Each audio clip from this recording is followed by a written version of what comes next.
గిరిజన కుటుంబాలకు అవసరమైన ప్రాథమిక సదుపాయాలను అందించడంలో పాటు వారి జీవన ప్రమాణాలకు మెరుగుపరచాలనే లక్ష్యంతో అధికారులు చర్యలు చేపట్టారు.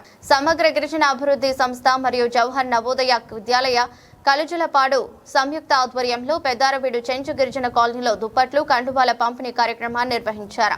ఈ సందర్భంగా ముఖ్య అతిథిగా హాజరైన డిప్యూటీ డీఈఓ శ్రీనివాసులు మాట్లాడుతూ గిరిజనుల అభివృద్ధికి విద్యే ప్రధాన ఆయుధమని పేర్కొన్నారు. పిల్లల భవిష్యత్తు బాగుండాలంటే తల్లిదండ్రులు తప్పనిసరిగా వారిని పాఠశాలకు పంపాలని సూచించారు. విద్య ద్వారా మాత్రమే మంచి అవకాశాలు లభిస్తాయని, సమాజంలో గౌరవప్రదమైన స్థానం సంపాదించవచ్చని తెలిపారు. అలాగే ప్రభుత్వం గిరిజనుల కోసం అమలు చేస్తున్న పలు సంక్షేమ పథకాలు, విద్యా వసతులు, వసతి గృహాలు వంటి అవకాశాలు సద్వినియోగం చేసుకోవాలని సూచించారు. విద్యను ప్రోత్సహించేందుకు ఉపాధ్యాయులు, అధికారులు సమన్వయంతో పనిచేస్తున్నారని పేర్కొన్నారు. ఈ సందర్భంగా గిరిజన కాలనీలోని ప్రజలు కార్యక్రమానికి పెద్ద సంఖ్యలో హాజరై పంపిణీ చేసిన దుప్పట్లు, కండువాలను స్వీకరించారు. కార్యక్రమం ద్వారా వారికి చలికాలంలో ఉపశమనం కలగడంతో పాటు ప్రభుత్వంపై విశ్వాసం మరింత పెరిగిందని స్థానికులు తెలిపారు.